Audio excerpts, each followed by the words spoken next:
KX5's certified most accurate forecast. What an awesome event. Can't say I've seen that before. That's amazing. Awesome. Wasn't too cold out there either. You No, enjoy the fresh felt snow. pretty good. Felt pretty good out there. And Did. tomorrow feeling even better. We'll be way into the 30s tomorrow. Oh, nice. All right. So it'll feel good. We had some pretty impressive snowfall totals.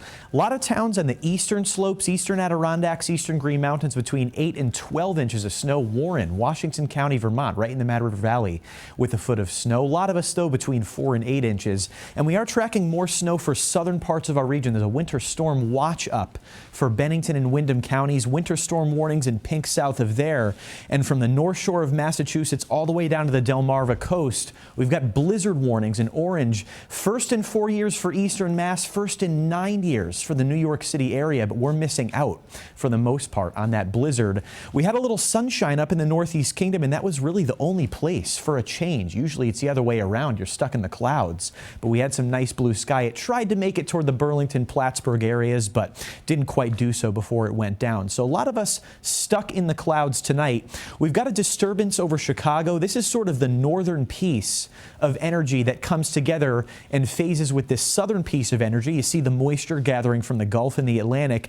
Those two pieces will come together to create that powerful I-95 blizzard. It'll start tomorrow in the mid-Atlantic states, and then as that low pressure moves toward Cape Cod, the heavy snow bands really move north into Monday morning, just dumping 2 to 3 inch an hour rates of snow from Boston to New York City on Monday morning. And then by Monday evening, the storm is pulling away, so the snow should become a lot lighter down there. Locally, we'll see a few snow showers tonight. These are not really related to the coastal storm.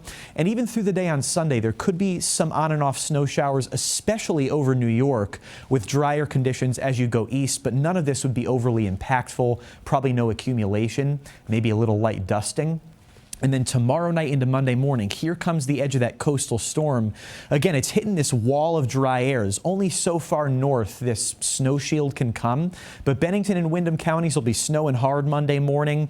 And it makes it up to about Rutland and St. Jay. At least the lighter snow does on Monday afternoon before the entire system pulls away. And we'll just see on and off snow showers in parts of the Adirondacks and the northern Green Mountains into Tuesday morning, sort of unrelated to that storm. But as far as the snowfall accumulation from the storm, there could be an inch or two from St. Jay to about Rutland, Lebanon 2 to 4 inches, 4 to 8 for Springfield and Bennington, and then near the Massachusetts border, including Brattleboro, there could be 8 inches or more of fairly powdery snow. The 12 to 18 inch zone is down in Massachusetts. Even if you don't get snow, though, the wind will actually be gusty. You'll know there's a powerful blizzard offshore just from the fact that we're getting winds from this out of the north on Monday. We think between 30 and 40 mile per hour gusts will be frequent in the Champlain Valley, Connecticut River Valley as well. So that could blow the snow that's already on the ground across some of the roads, especially over the open fields. And it stays breezy into Tuesday morning, but less so by then. It will be colder on Tuesday, high of 20 and then a low of 6. And then for the rest of us, we're tracking some potential snow for Wednesday and then another more significant system next Friday. We'll keep an eye on that one.